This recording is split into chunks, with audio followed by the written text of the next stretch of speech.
ese entonces, uno cuando vienen los huracanes ¿verdad? Por la historia de Puerto Rico, uno dice, eso, olvídate, eso se desvía, bueno, por ahí. Pero nos tocó y Dios me había dado un mensaje de paz en medio de la crisis. Y sin duda alguna ese mensaje por los primeros días después del huracán, créame, yo lo tuve que escuchar yo misma lo tuve que escuchar una y otra vez para ministrarme a mí misma, porque definitivamente fue una crisis, pero Dios es bueno porque en medio de las crisis Él saca lo mejor de nosotros y nos muestra su misericordia. Y eso es de lo que vamos a hablar hoy. Vamos a hablar que Dios y su misericordia y su amor siempre va a estar en medio de nuestros procesos. En todo tiempo va a estar Dios ahí, listo para extender su eterno amor y su misericordia.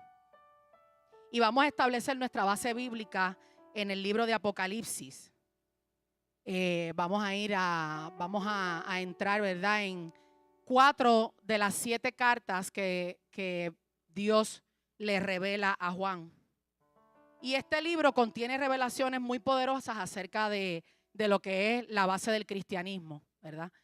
Muy poderosa, y la gente muchas veces ve en este libro ¿qué? Destrucción, muerte, tristeza, angustia. Pero para el que ha recibido la revelación de Cristo en su vida, es como el alivio. Es como que, ok, es el día de justicia. Y es el día en que esa puerta se abre para ese descanso eterno con nuestro amado Padre, ¿verdad? Y en ese libro, este libro fue revelado, estas cartas fueron reveladas también al apóstol Juan. Este es uno de los discípulos originales, ¿no? Y a él se le revela este libro y él fue el único discípulo que no lo mataron por causa de su fe. Y es impresionante porque no lo mataron, pero lo enviaron a una islita, lo desterraron, los romanos lo desterraron y lo mandaron para la islita de Patmos. Y ahí en medio de una isla rocosa, pequeña, en medio de una gran persecución, en medio de una crisis violenta, Dios le revela esto a él. Así que imagínese usted que Dios te revele sus grandes secretos. Y Cristo le habla a Juan en un momento muy crítico de la historia donde había una persecución, había caos. Porque Cristo habla en medio de la crisis, en medio del caos. Y si tú miras para atrás en diferentes historias de la Biblia, en medio de la crisis de Abraham con Sara problem, porque no podía dar la luz, porque la sirvienta se fue, la esclava se fue, que el hijo, que si cómo yo voy a tener un hijo de la esclava y ese es el hijo de la promesa. En medio de esa crisis, ¿usted sabe lo que hizo Dios?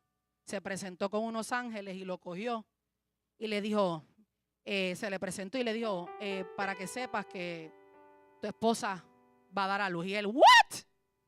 Yo me lo imagino como que no vaciles con eso. Pues sí, tu esposa va a dar a luz. Pero no tan solo le revela eso y le dice, esta es la promesa, esto es lo que va a pasar. Después de ahí le dice, antes de irme y voy a destruir a Sodoma y a Gomorra. En medio de la crisis, Dios te dice, en medio del caos, Dios habla.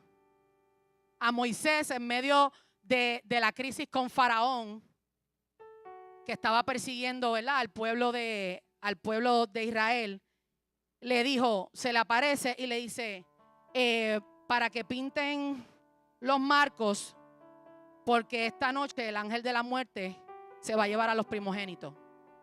¿Ok? Así que incluyendo al de Faraón. En medio de los caos, en medio de nuestras situaciones, Dios habla, Dios se revela y Dios tiene un mensaje. Lo que pasa es que a veces nosotros ¿qué? ¿No qué? No lo escuchamos. Y eso es algo que sin duda alguna es de lo que vamos a hablar aquí, porque Dios le está hablando a estas iglesias que están establecidas en Asia Menor.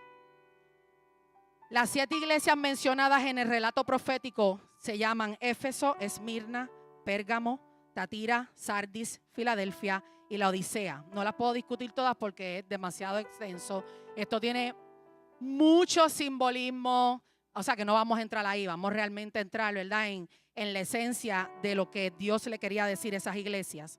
Así que eran las principales iglesias de Asia Menor, atendidas directamente por el apóstol Juan, y algunas de estas fueron fundadas por Pablo.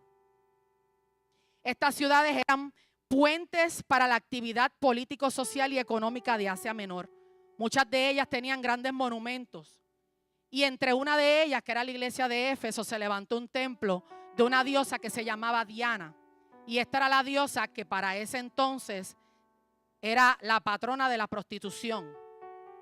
Así que en medio de esas ciudades se levantan estas iglesias, pero lo que está pasando en la ciudad, era terrible. ¿Okay? Así que los emperadores romanos que lideraban estas ciudades invirtieron dinero e hicieron alianzas para construir monumentos y hacer de sus ciudades las más poderosas. Pero así como se levantaban, sufrían en muchas ocasiones la iglesia la persecución. Ahora, cuando usted lee estas cartas, que las vamos a empezar a ver ahora en Apocalipsis, empezamos con Apocalipsis 2, en el versículo 1. Estas iglesias, Dios le está hablando a las iglesias de ese tiempo, pero sin duda, como Dios es y su palabra es viva y eficaz, eso puede trascender. Así que nosotros podemos ver retratadas las iglesias de hoy también.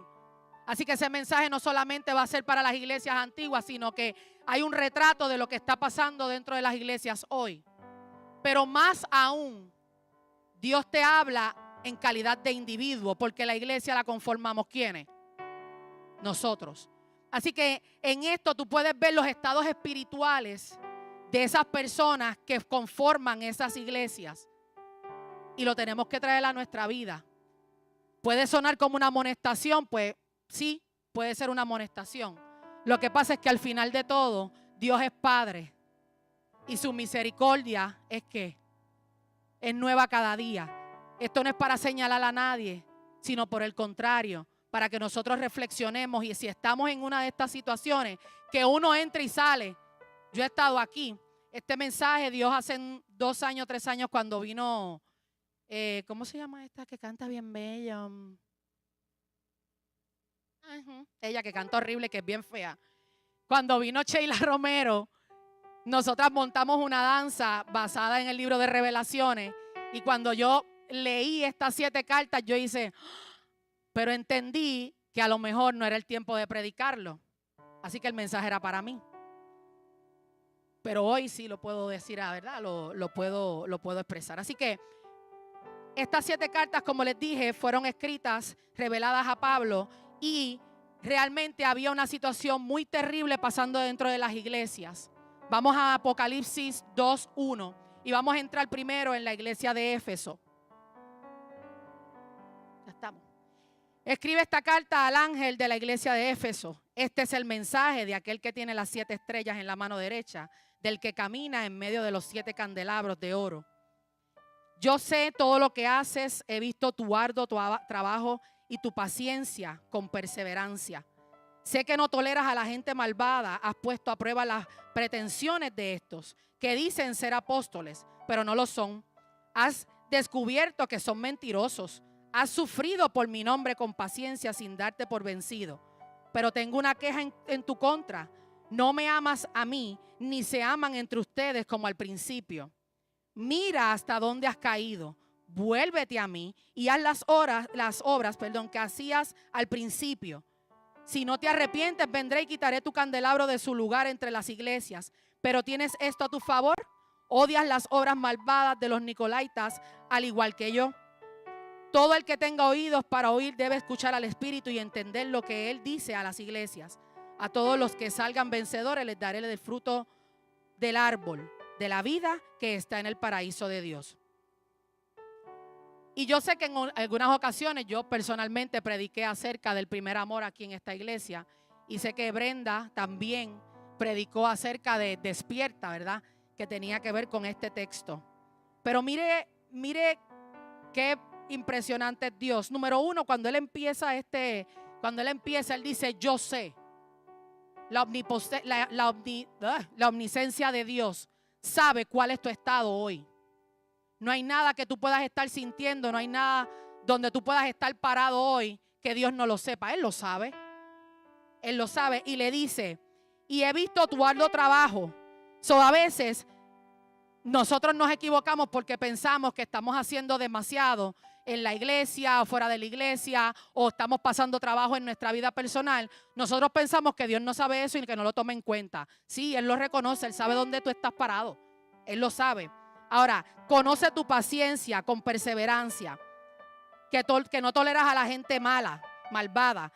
Y así por el estilo le sigue diciendo. Y una de las cosas ¿verdad?, que se da a entender aquí es que hay un celo ministerial, hay un celo doctrinal, donde él reconoce que estas personas que están y que componen esta iglesia lo aman, saben que Él es Dios, tienen su revelación.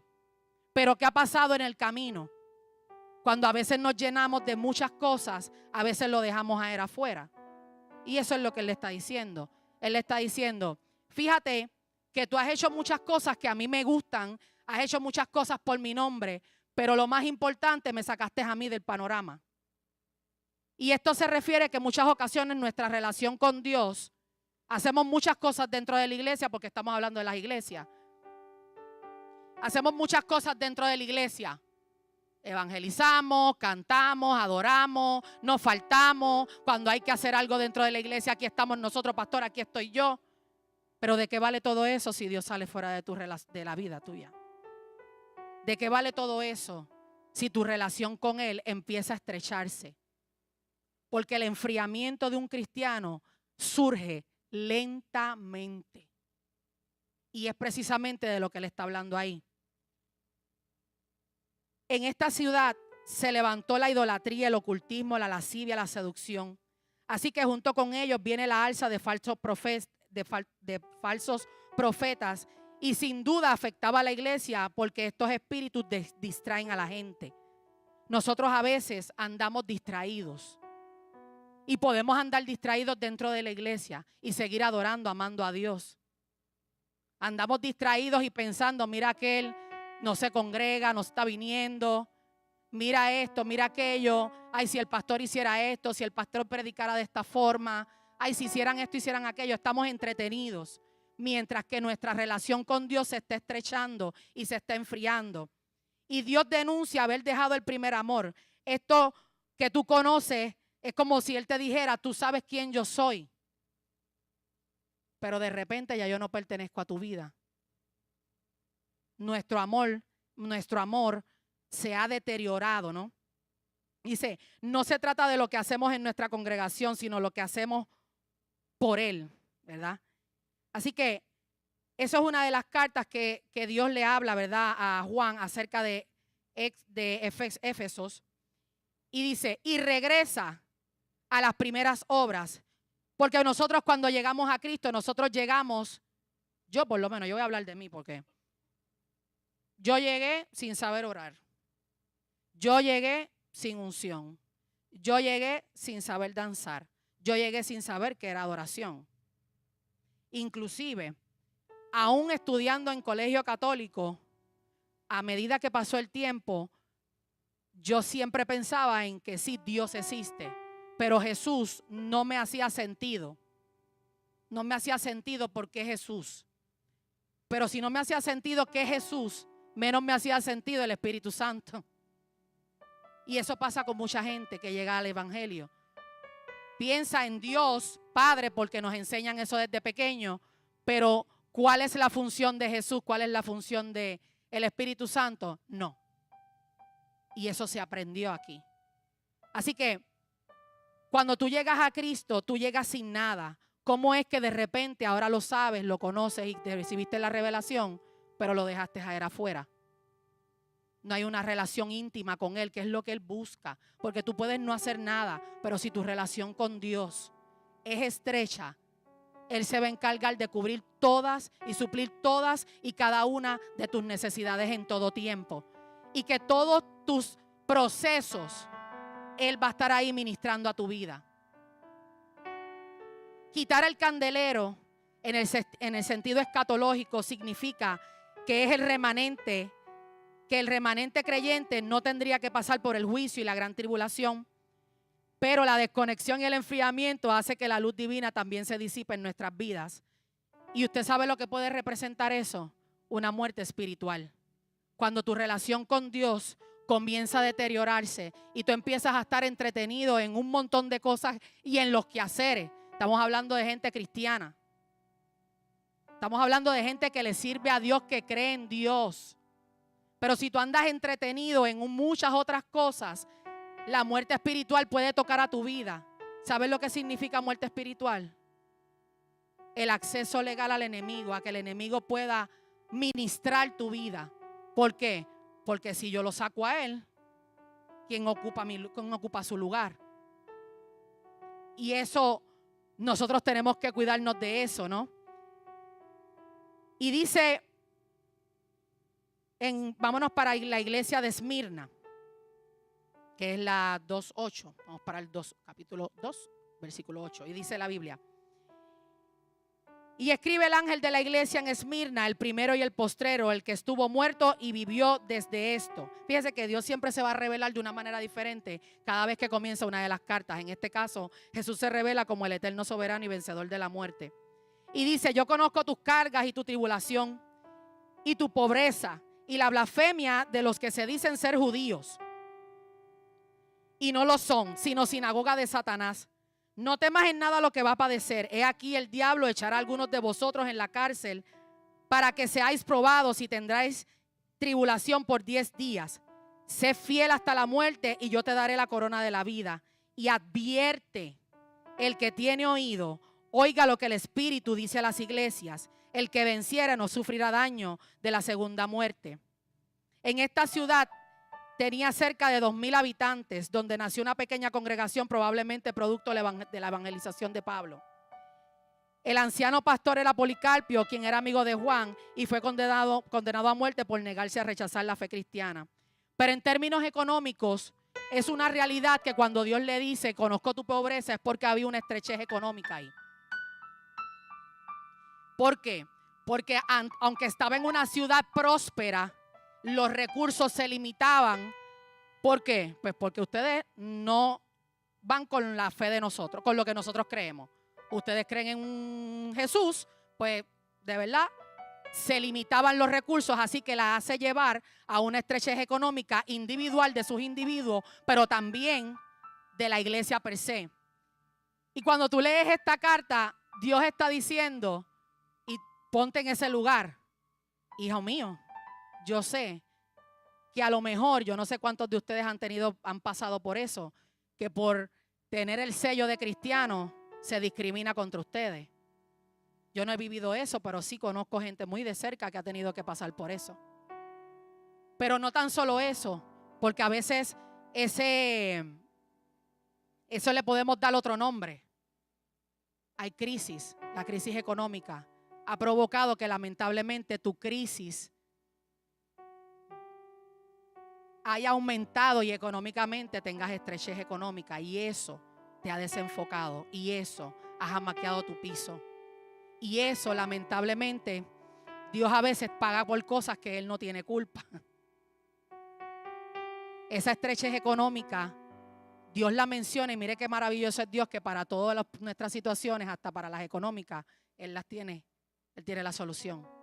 Y le dice: yo sé tus obras, yo conozco tu tribulación, yo conozco tu carga espiritual, porque cuando hay problemas económicos te carga espiritualmente, porque tú empiezas a pensar: Señor, pero si yo te sirvo, Señor, si yo hago lo que se tiene que hacer, yo diezmo, yo ofrendo, ¿qué pasa? Porque a mí, porque no puedo salir de esta, porque yo veo que todo el mundo prospera, progresa y yo todavía estoy aquí. Entonces empieza esa carga, empieza esa tribulación, y Dios dice: yo lo sé que estás pasando por eso. Yo sé las que estás pasando. Y le dice: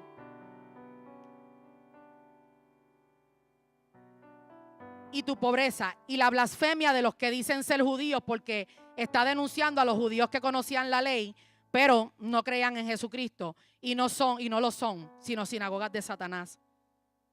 Pero ahí Dios es tan bueno que le dice, pero no te preocupes por eso y no temas de lo que vas a padecer. Y aquí me parece interesante porque Él le está hablando ¿en qué? De lo que vas a padecer en el futuro. ¿Sabes qué? No porque seas cristiano no va a venir la crisis. No porque seas cristiano no vas a tener problemas económicos. Hay gente que no se va a sanar. Hay gente que le va a costar mucho más tiempo salir de una situación económica.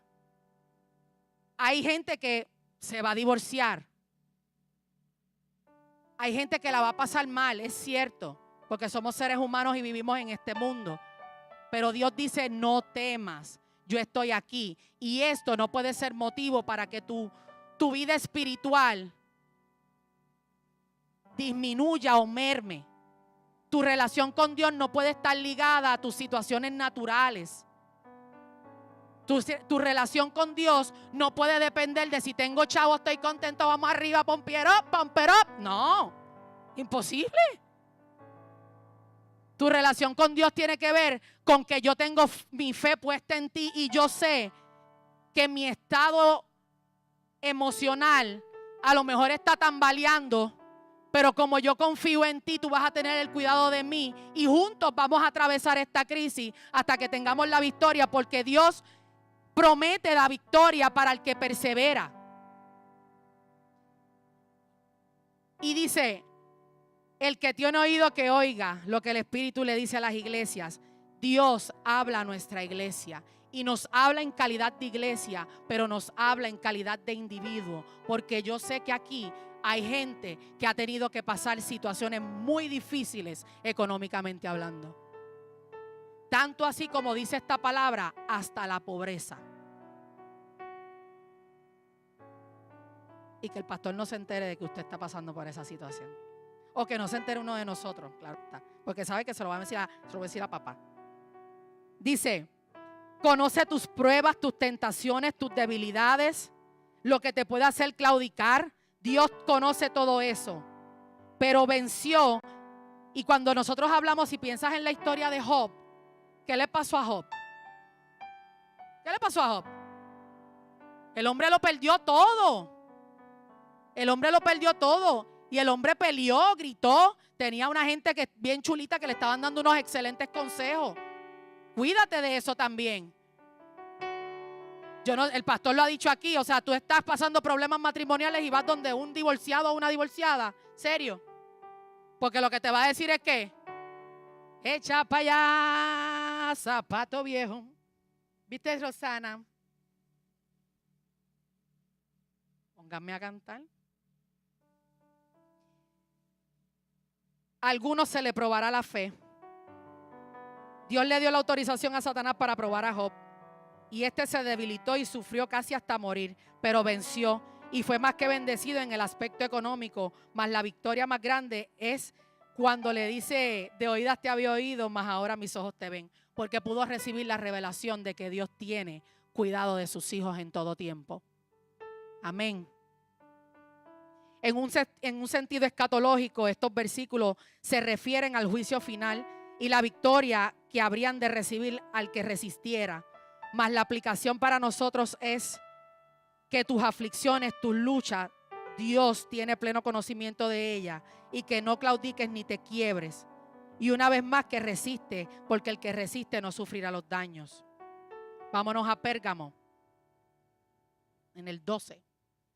Dice, aquí se pone un poquito más fuerte, dice, escribe al ángel de la iglesia en Pérgamo, el que tiene la espada aguda de dos filos.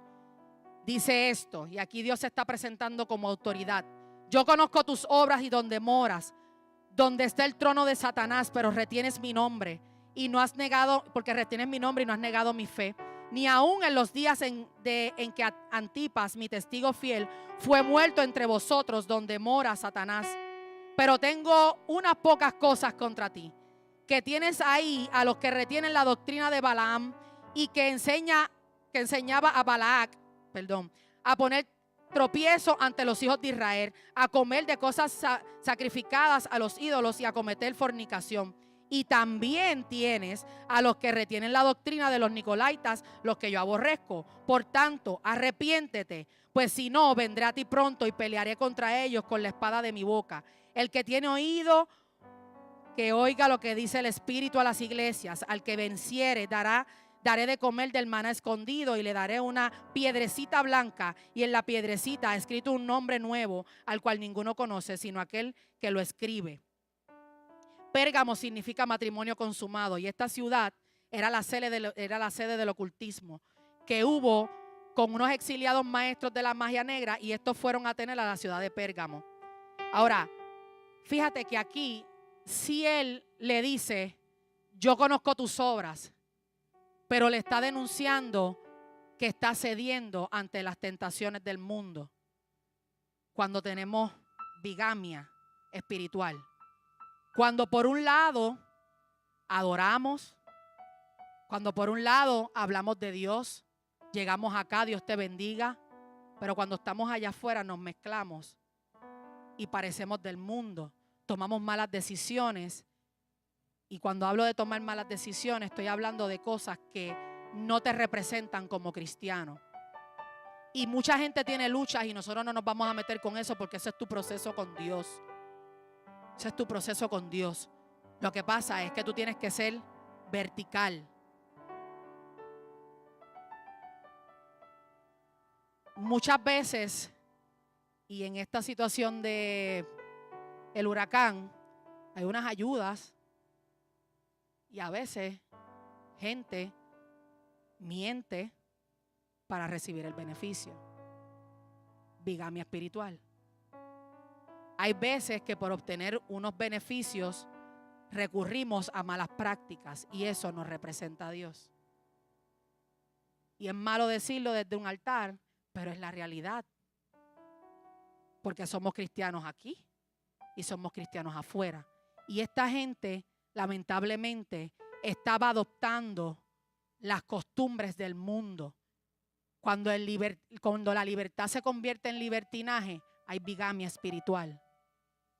Y tú no sabes que todo el mundo pone los ojos en nosotros, esperando a que caigamos.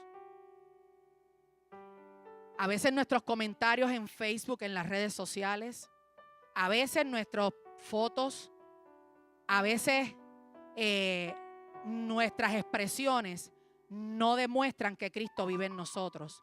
Y yo quiero que tú sepas, en un momento dado, verdad, yo lidero un grupo de trabajo, y recuerdo que yo tenía a cargo una líder que emocionalmente siempre estaba bien inestable, ¿no? Pasó una situación muy, muy difícil dentro del área laboral. Y entonces, pues, estos comentarios y estas tertulias que se dan en grupo, ¿verdad? Pues se empezó a hablar, no, que sí, pues total, si estos, total si aquellos, si total para que uno trabaja. Entonces empezaron a salir cosas demasiado negativas, e inmediatamente el Espíritu Santo me alertó y me dijo, el problema no es el que lo está diciendo, porque él se está ministrando al mismo. El problema es el que está al lado mío, que a lo mejor no tiene la fortaleza espiritual que yo tengo, y ¿sabes qué? Cae por mi culpa. La Biblia dice, ay de aquel que haga tropezar a uno de mis pequeñines. Si tú eres piedra de tropiezo para que un hermano pueda salir de una situación penosa, difícil, si un hermano que tiene una adicción y de repente tus comentarios en Facebook pueden ofenderlos, puede hacerlo caer. Y yo no estoy diciendo que nos vamos a intrometer o que nos intrometamos en tu vida, no es intrometernos en tu vida personal. Es que tú eres un ministro donde quiera que estás. ¿Por qué? Porque si ya tú aceptaste a Jesucristo como tu único y exclusivo Salvador, tú eres hijo, eres ministro, eres herramienta de Dios para salvar y traer a otros a sus pies. Bigamia espiritual. Cuando la Biblia habla de lo que es la doctrina de Balaam, es cuando a veces somos capaces de vender nuestras creencias y convicciones. Parece que Balaam fue el que le enseñaba y le decía, hazle esto a los israelitas, hazle esto, para que ellos cayeran, murieran y todo lo demás. Así que le decía, cuando somos capaces de vender nuestras creencias y convicciones, en otras palabras, cuando negociamos con el mundo, nuestras acciones, los trucos que hacemos, los trucos por debajo de la mesa, para que salgamos bien, los negocios escondidos, nuestros valores cristianos son lacerados y tenemos una doble vida. Con todo y eso, Dios todavía le dice, arrepiéntete. Esto no es para juzgarte, es porque si tu estado espiritual está débil y estás claudicando y estás jalando para el mundo, estás jalando para eso, y pudiéramos caer ahí, como le dije al principio, uno entra y sale de aquí. Porque el primer amor, lo primero que hablamos, eso te puede pasar, el enfriamiento puede llegar a tu vida en algún momento de tu vida. Y esto no te descalifica. Pero tú tienes que reconocer tu estado hoy. Y si tú estás en uno de estos tres, Dios dice, arrepiéntete de eso y vuelve al camino.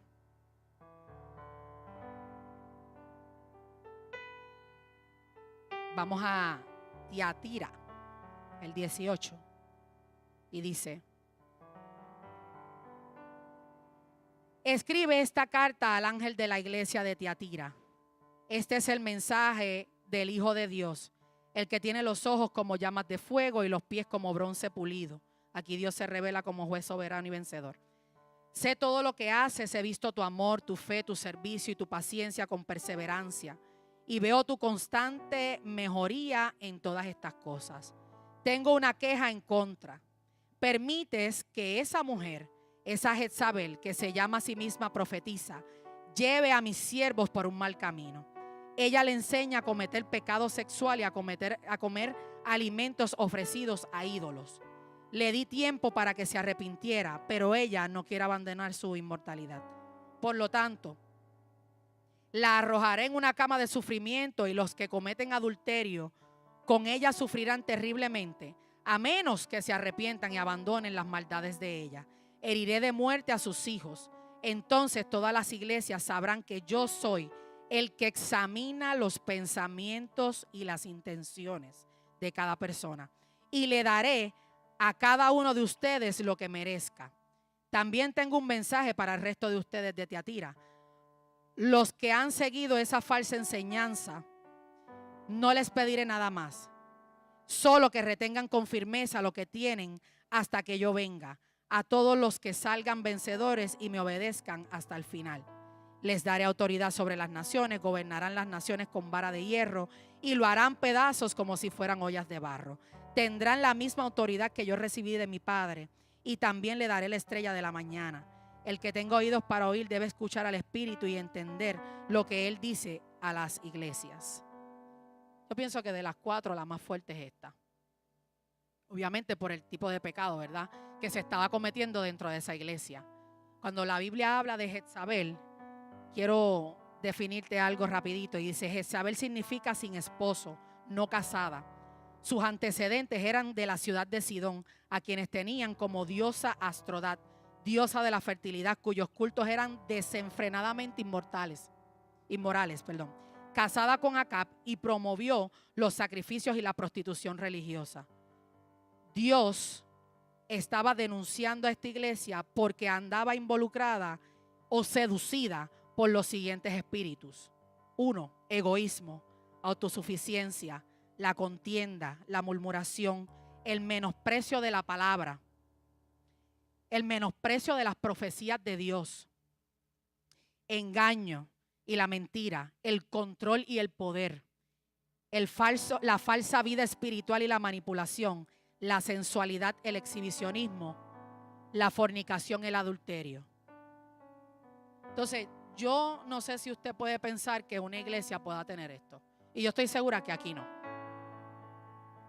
Pero piense en el cuerpo de Cristo. Este tipo de espíritu que entra a las iglesias las destruye desde el cimiento. Cuando se mete el espíritu de Jezabel, que puede bien ser pecados sexuales, dentro de ellos adulterio, pornografía, fornicación, y como les dije ahorita, Cada uno de nosotros llega en un proceso. Si tú le diste la oportunidad que Dios comience a trabajar en ti, no hay problema, porque tú estás en el proceso de cambio. Tu estado espiritual a lo mejor no está fortalecido en este momento, pero va camino a. Lo importante es que no virar para atrás, porque la Biblia habla de cuando el espíritu inmundo sale y halla la casa que vacía, va y ¿qué hace? Busca 7 más poderosos. Así que tu caída va a ser más severa que la primera caída. Pero cuando ese espíritu entra en la iglesia, la destruye. Cuando la murmuración se hace parte de una congregación, la destruye. Pero piensa esto en tu vida personal. Piensa en tu estado espiritual cuando tú le abres las puertas a cualquiera de estos espíritus. Cuando tú le permites al enemigo a que empiece a ministrar tu vida, porque yo te voy a decir algo y el pastor ha hablado de esto y lamentablemente lo siento jóvenes y juveniles. Si la música que escuchas tiene contenido sexual, no hay otra forma que tú no empieces a ser seducido por eso, por lo sexual. Si la música que escuchas habla acerca de muerte, matanza, no hay forma, porque vas a ser ministrado en violencia. Y a lo mejor no te das cuenta, pero al igual que el enfriamiento, esto va poco a poco. Esto entra sigiloso. Esto entra por una grieta, de las grietas esas finititas que hay en las casas, que de repente tú ves el agua y tú haces, pero ¿por dónde se está metiendo el agua? Yo no entiendo, yo no lo veo. Pues así es como entra eso. Así que si tú en tu estado espiritual no estás débil, vela que no, el fuerte que no caiga. ¿Sabes qué? Tienes que empezar una relación con Dios y tienes que empezar a someterte, a someter tu espíritu. El espíritu se conecta con Dios. Pues no hay de otra manera, porque ¿qué otro espíritu te va a ministrar si no es el espíritu de Dios? Si no entras en una relación con Él. Es grave. Y hay otra de las cartas, que es la que habla de tibio, de frío, tibio y caliente. Él dice que los vomita, los tibios. Es cuando tú no te defines. Cuando hoy estás aquí, ay Dios mío, tan bello, y de repente estás súper negativo. Yo no sé ni para qué yo estoy yendo para la iglesia, de verdad, a mí las cosas me dan peor. Ojalá venga un terremoto y nos muramos todos. Esa es la línea. Esa es la línea.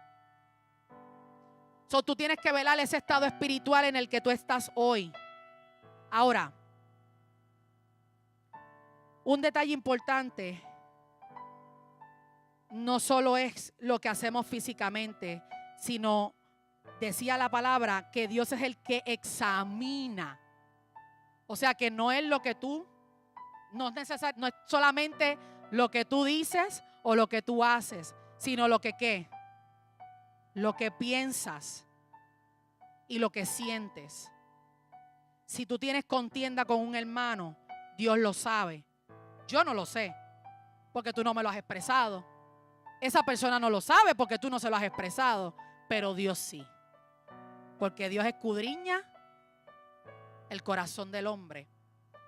Y no basta con que lo practiques, sino que lo pienses y lo llevas a tu corazón. Ahora, esto parecería un cuadro muy tétrico.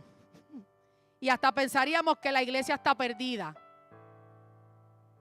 Si leemos estas 7 cartas y las llevamos y las vemos en su contenido, parecería que la iglesia está perdida. Pues no, no está perdida, porque fueron iglesias que Dios permitió que fueran establecidas. Y en cada una de ellas Dios dice, me gusta esto que estás haciendo. ¿Qué quiere decir eso? Que no todo lo que tú estás haciendo está mal. No todo lo que estás haciendo está mal. Y hay cosas que estás haciendo que a Dios le agradan. Lo primero, te estás congregando. Lo segundo, eres agradecido. Si tú eres agradecido y tú, como decía Roxana ahorita, abres tus ojos en la mañana y tú dices, ay, gracias Señor. Dios está contento con eso. Dios está contento que tú no soportas a aquellos que, y no en el mal sentido de que no les vas a hablar, pero aquellos que, los cristianos, que si siempre son unos fanáticos, siempre están juzgando a todo el mundo. Por esa gente tenemos que tener compasión, porque lamentablemente no han recibido la revelación de la verdad de quién es Cristo y que lo que Cristo puede hacer en tu vida. Yo era una que escuchaba Nueva Vida cuando pasaba el radio y decía, Dios mío, ¿cómo es que se llama el dueño de Nueva Vida? Bueno, déjame preguntarle a Zuleika, porque como Zuleika sé que trabaja ahí. Zuleika siempre ha querido trabajar ahí. Juan Carlos, yo decía, Dios mío, pero ese señor siempre está criticando, Dios mío, qué horror. Piensa, y ahora qué emisora yo escucho. Así es como funciona. Pero él le dice a esas iglesias, le dice, qué bueno, gracias porque aborreces a aquellos que hacen el mal. Gracias porque qué bueno que aborreces a los que hablan mal de mí. Gracias porque aborreces a los que no creen en mí. Hay cosas que nosotros hoy estamos haciendo que a Dios le agradan, pero aquellas en las que estamos torcidos necesitamos regresar a sus pies. Nuestro estado espiritual tiene que cambiar porque el enemigo está listo para matarnos espiritualmente. Y si él logra eso, tu vida va a ser un desastre, porque quien va a liderar tu vida no es Dios, quien va a liderar tu vida es Satanás. Y los pensamientos de Satanás son ¿de qué? Destrucción, muerte, violencia.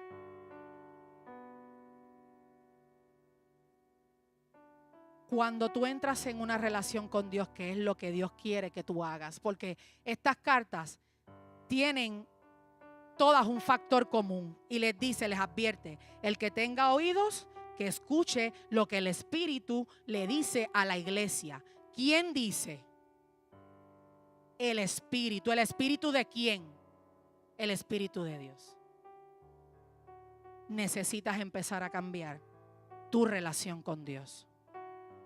Como les dije ahorita, no hay nada malo con que nos enfriamos, pero vuelve. Dios es tan misericordioso. Adoradores pueden subir. Dios es tan misericordioso que donde quiera que yo esté parada, Él está listo para derramar su misericordia. Donde quiera que tú estés hoy, Dios está listo para ministrar tu vida, para derramar su amor, que tú sepas que Él está ahí. Y que este proceso tú lo vas a pasar, pero lo vas a pasar no solo, lo vas a pasar con Él. Y dice, es importante que veamos, ¿verdad? Resalta cada buena cualidad o atributos y las buenas obras, porque Dios está pendiente de nuestras vidas. Dios sabe lo que nos atormenta, lo que conoce nuestras luchas. Por eso tiene que ir contra lo que está levantándose, que lo único que busca es matar nuestra fe y separarnos de Él. Dios sí va a denunciar el pecado o alguna falta. Y sobre eso explica las consecuencias que esos errores pueden traer. Estas cartas tipifican los procesos que muchos de nosotros pasamos dentro de la iglesia, sirviéndole a Dios. Pero algo que tiene Dios es que es rico en misericordia y que mi comportamiento y mis malas obras no son suficientes para que Él separe su amor de mí. Piensa hoy en tu hijo, si el que tiene hijo, o piensa en ese ser querido que tú tienes cerca. ¿Qué puede hacer esa persona que pueda borrar el amor que tú sientes por ella o por él? No hay nada. Se pueden equivocar, pueden ser malcriados, se pueden poner rebeldes, pero no, Chulito, no hay nada que pueda cambiar el amor que Dios tiene por ti. Escúchalo, no hay nada. Y los procesos de nosotros, nuestros procesos espirituales, son simplemente etapas que el cristiano tiene que pasar. Como les dije, vinimos sin nada, llegamos sin nada a Cristo. Él empezó a añadir. Pero yo no puedo de repente sacarlo al autor del libro y coger el libro y seguir caminando. Esto es una exaltación para que tú hoy pienses en dónde estás parado. Ves poniéndote de pie.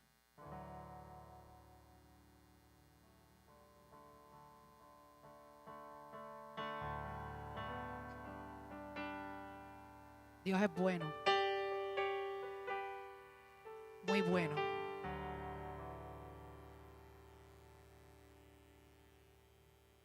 Como un buen padre, como un buen hermano y como ese ser espiritual, Dios nos llama al arrepentimiento. Si tú has sentido que en algún momento, y esto yo levanto las manos every day, que le fallaste a Dios, este es el tiempo. Este es el tiempo de decirle: Señor, perdóname, porque a veces las situaciones cotidianas, y acabamos de venir de una crisis, de un momento muy difícil. Probablemente tú perdiste el trabajo, los negocios están cerrando, están reduciendo horas, hay estrechez económica. Todas esas cosas son reales. Son reales.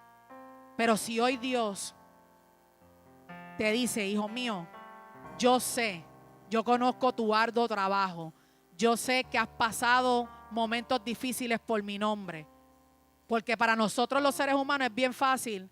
Ay, olvídate, pon ahí que yo perdí todo. Yo le voy a contar esto. Una de nuestras compañeras de trabajo la contrataron para trabajar en FEMA. Y ella pues durante ese tiempo pues no estuvo con nosotros. Un día yo me la encontré hace poco y me dice, fui a un de los casos más, yo le dije: ¿qué experiencias has tenido? Obviamente se ve de todo. Pero una de las experiencias que le marcó a ella, y cuando me la contó, sin duda alguna, yo dije: Señor, ayúdanos, porque nuestra mente está cautiva con las cosas del mundo. Es que ella llega a esta casa de una anciana y la casa está totalmente vacía. Y verdad, la casa sin duda sufrió daños. Y ella le dice: ok, ella empieza a notar todo lo que la señora perdió y todo eso. Perdió muebles, estufa, nevera, camas y todo lo demás, y ella se va. Cuando de repente la llaman porque tenía que regresar a la misma zona para resolver otra cosa, y cuando llega a la misma casa, estaba la casa amueblada, tenía todo puesto en su sitio, todo bien. Así que imagínate, cuando ella llega, tiene que sacar todo lo que ella ya había puesto en la tablet, ¿verdad? En el job. Todo lo que había puesto lo tuvo que quitar. La mente se cautiva por las acciones del mundo. El mundo está severo. Todo el mundo está jalando para su lado. Como dice ahí el espíritu de Jezabel, piensa en la autosuficiencia, en lo que yo necesito, en lo mío. Yo primero, mis necesidades. Pero Dios te dice hoy: arrepiéntete si estás ahí, porque yo sé que estás pasando malos momentos, porque yo sé que la crisis tocó tu vida, pero yo estoy aquí para que tú resistas junto conmigo y que puedas vencer y salir victorioso de eso. Amén.